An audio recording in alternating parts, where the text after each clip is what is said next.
What is going on, guys? So you'd never guess, but I forgot to film an intro video to this one. But hey, it is what it is. Uh, Doing some drywall work today, a little bit of tractor work, getting into a couple different things. So thanks for hanging out, and yeah, appreciate you tagging along.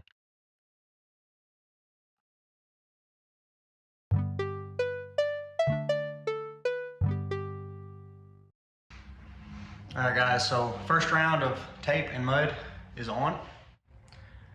So now we wait for that to dry and move on to the next round of mud.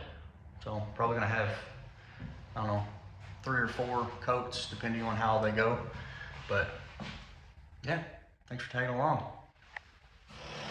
Guys, while the drywall mud dries, I figured we can work on something that I've been needing to do for a while now. I took the actual fence part of this down a long time ago, probably close to 9 or 10 months ago, and I have been mowing around these posts, and it is one of the most annoying things that I've ever done. Maybe not quite, but it's ridiculous. So we're gonna take the tractor. I've already actually started, but we're gonna take the tractor and just pull up every one of these posts and fill them back in with a little bit of the dirt that I've got from the dirt pile over there next to the burn pile. So yeah.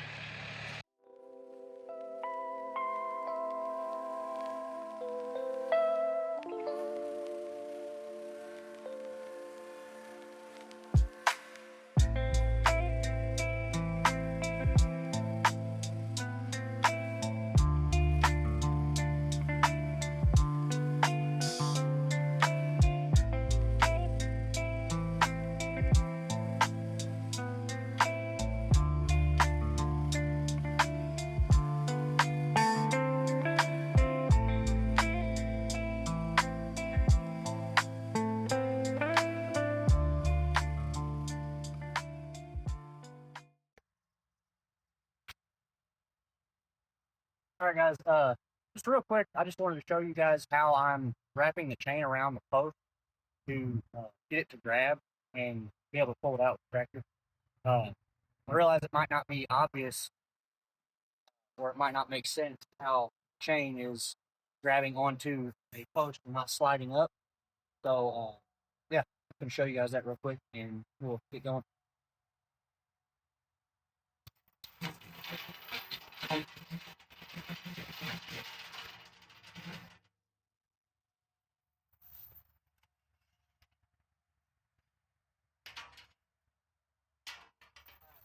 All I'm doing here is wrapping it around the post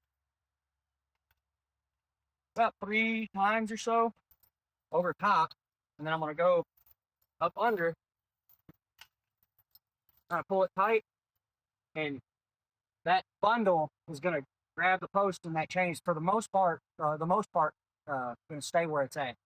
All I'm doing is going all the way around underneath, and I'm going to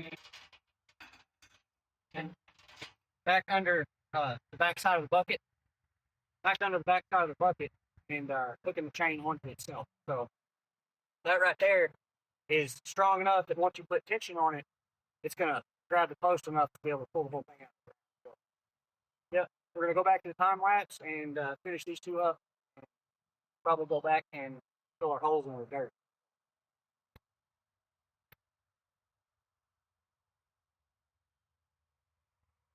That were holding the chain link part of the fence, we're still on those, and they're bolted together. The little links are still bolted together, tight on that post.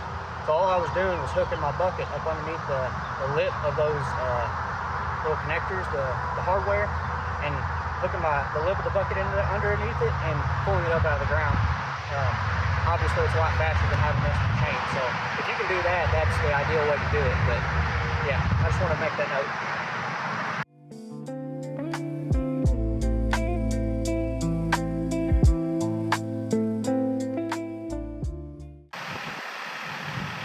Alright guys, I'm not sure how well you can hear me, but from here, I'm going to go ahead and try and pull this one up out of the ground too. A lot bigger of a post, but I'm sure the tractor's not going to have any issues with it.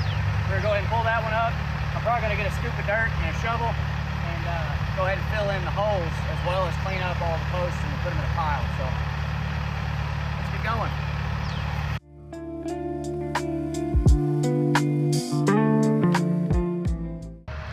Just a real quick note, but I guess they were worried about this thing coming out of the ground because I bet they used probably 4 bags of concrete. That was crazy. I was actually kind of worried I wasn't gonna be able to get it up, but I guess let's keep cleaning up.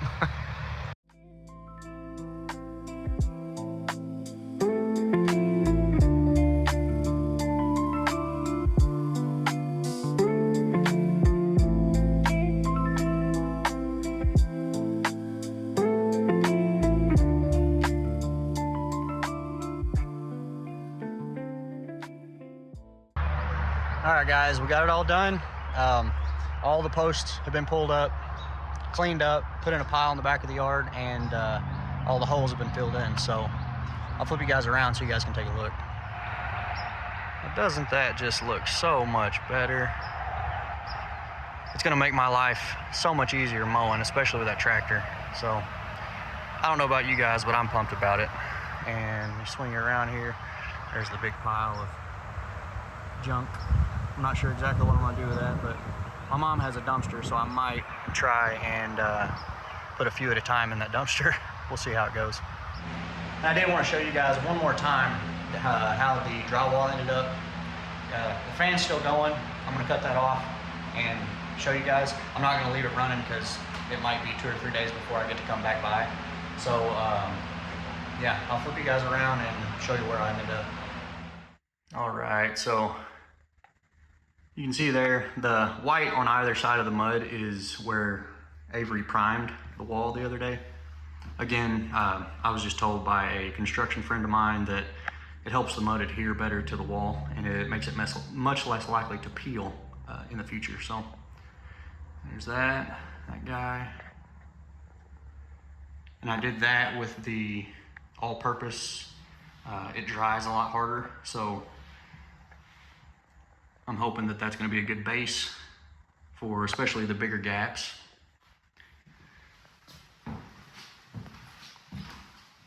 And there's that side. But from here, I'm going to go and get, it's the blue bucket version of that. It's the easy sand version. So it just goes on a lot lighter.